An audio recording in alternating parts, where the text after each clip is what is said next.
Concord is yet another in the long list of Labor Day long weekend loser games that ended up failing to the one true victor.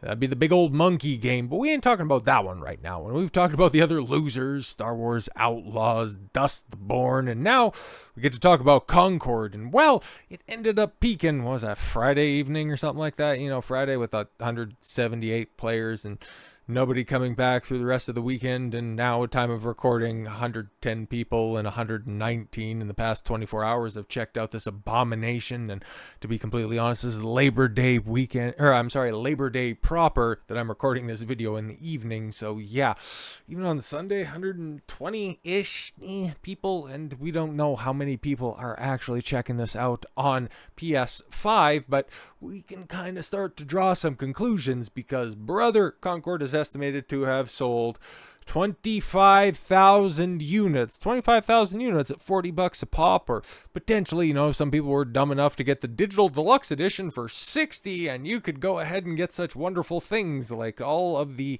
canceled post-launch content, because holy crap, if any of those other rumors were this game, you know, especially with the 8 years of development, and this thing could end up being the biggest bomb. Who could have thought that there would be something that would usurp the title that Suicide Squad Kill the Justice League fought so valiantly for being the biggest bomb of 2024? Who knew that Concord would come along and go, hey, you know what, we see you for the disaster that you are, we're just gonna go ahead and quadruple down on your nonsense. For the last week, there's been a lot of online discussion on Sony's newly launched multiplayer shooter. Yeah, there's been more people talking about it than actually playing it, and I'm not even close to joking. But it's not because everybody is playing it. Yeah, it's because seemingly no one is. Plenty of games don't sell well at launch, but observers, yes, have latched onto Concord's dramatic failure due to its high-profile nature as Sony's first-party game and its shockingly low Steam concurrent player numbers at launch. Upon its August 23rd debut,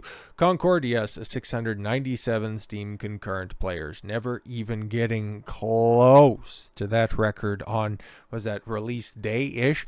And it's, it hasn't risen any higher since. At the time I'm writing this, 130 people, playing. I'm, recording this at 110. First-party game on Steam, that's real low, even for a game, yes, with middling critical reception. Yes, it got a 7 out of 10, which also the Monkey game got and Dustborn got, so it just kind of lets you know where IGN's review spectrum lands. I think Star Wars Outlaws also got a 7. The Monkey game get an 8, and yeah, Stellar Blade got a 7 because IGN. So what happened? Why did the big Sony first-party game get sent out to die immediately? Well, it was one of the highly showcased games by Sony for their State of Play event right before the Summer Games Fest. It was one of their premier titles of the year on a rather, light first-party 2024. They were relying heavy on third-party releases, which is probably going to end up carrying them, as it has recently as well, which is why they fought so valiantly to make sure that they could still have access to, Call of Duty after the Microsoft acquisition of Activision Blizzard. They also rode the wave of the success of Helldivers 2, and then, of course, they got Monkey Game right now. But a lot of that, that's second-party stuff. Arrowhead Studios with Helldivers 2, Game Science with, Black Myth Wukong. But Concord, it was probably their closest. Like Firewalk Studios, Sony put a lot of money, a lot of development time into making sure. Hell, they poached all of the most of the successful guys and brains behind, Bungie back when they were at their peak, brought them over and made them make the wokest game that not even Bungie could possibly theorize in 2024. Holy crap. So is Concord actually selling that badly? How did they get their numbers? What's the 25,000 purchases? Okay, where's that idea coming from? Well, historically low numbers, like the ones being experienced by Concord, have a tendency to be used to drive narratives that don't always paint a full picture. This is not one of those cases. This is an actual accurate representation. That's not what's happening here. Liam Dean, principal analyst at Omida, said the Steam numbers are so bad that even without the exact data on the PS5 side, we can be pretty certain that the game is doing very badly. per Circana analyst Matt Piscatella, citing Circana's player engagement tracker on Monday, August 26th. Concord ranked 147th in the United States. Oh my God, that's though in the PS5? Oh Lord!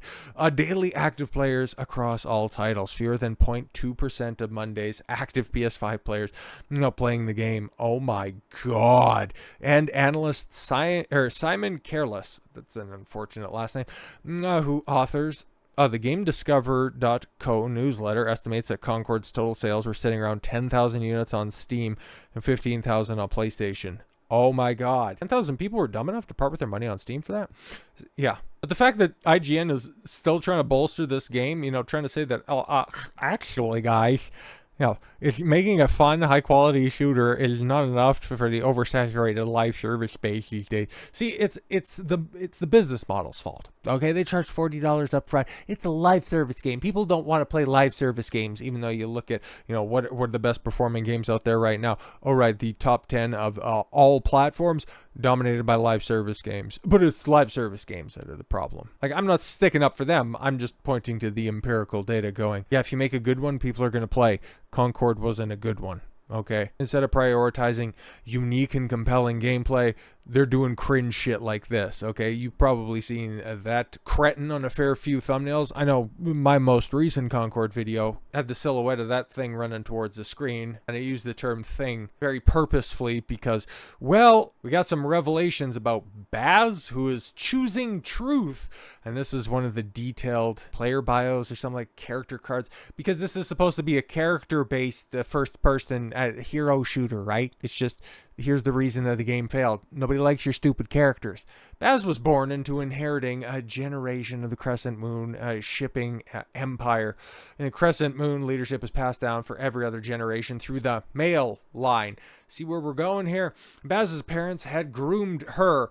From birth, pushing her outside of her cousins and garnering the attention of her grandfather, Don Alunum, leader of the Crescent Moon. But his attention was notoriously fickle. He was intentionally unclear about his expectations and seemed to be looking for elusive traits in his heirs. Baz had no intention of wasting her time like the rest of them, unlike her cousins who spent their days talking over each other in the boardroom, hoping to hear and earn Dom's praise. Baz got to work. She started in sorting hubs, learned all these skills. Are you reading between the lines on this one, ladies and gentlemen? Are you realizing that, yeah, Baz and Baz's pronouns, telling a little bit more of a complex tale that, the developers over there at Firewalk Studios really wanted you to care about, but even I gave up halfway through the bio because it was just so goddamn boring. Why isn't Concord selling? Oh, I don't know. Why do you think Concord's not selling? Why could that possibly be the case? But please tell us, IGN.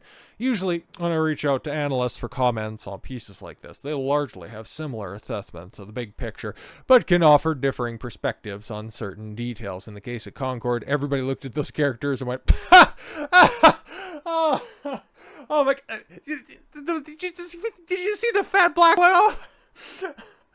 Oh my God, the old Asian bitch. Oh my God, I'm playing that crap. But no, far more nuanced than that.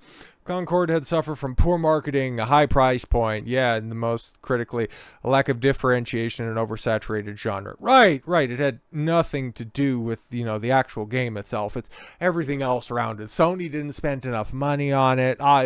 It was a weird pricing schema. I'm sure if this thing dropped free to play, it wouldn't have got swallowed up by a different marketing and monetization standard, and he wouldn't be running those puff pieces right now. No, definitely couldn't possibly be the case. And most critically, an oversaturated genre. Again, right now you're saying that about hero shooters, which is kind of dominated by Overwatch, meaning that there's plenty of room in there. It's just bad.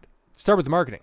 According to Piscatella, Sony dropped the ball on this front, badly damaging its ability to build momentum ahead of release. Yeah, they put out a trailer, everybody mocked it, and they went, no, shut up, the game's going to be great. Said it suffered from low awareness, the purchase intent among video game players, and indicated that Circana's player pulse was showing that as of July, only a very small percentage of players were even aware Concord existed to begin with. Retail promotion was limited with just a handful of web placements across GameSpot. Yeah, I'm sorry, GameStop, rather. I'm sure GameSpot was running a whole bunch of banner ads and stuff on, their reviews because we know how ethical they are.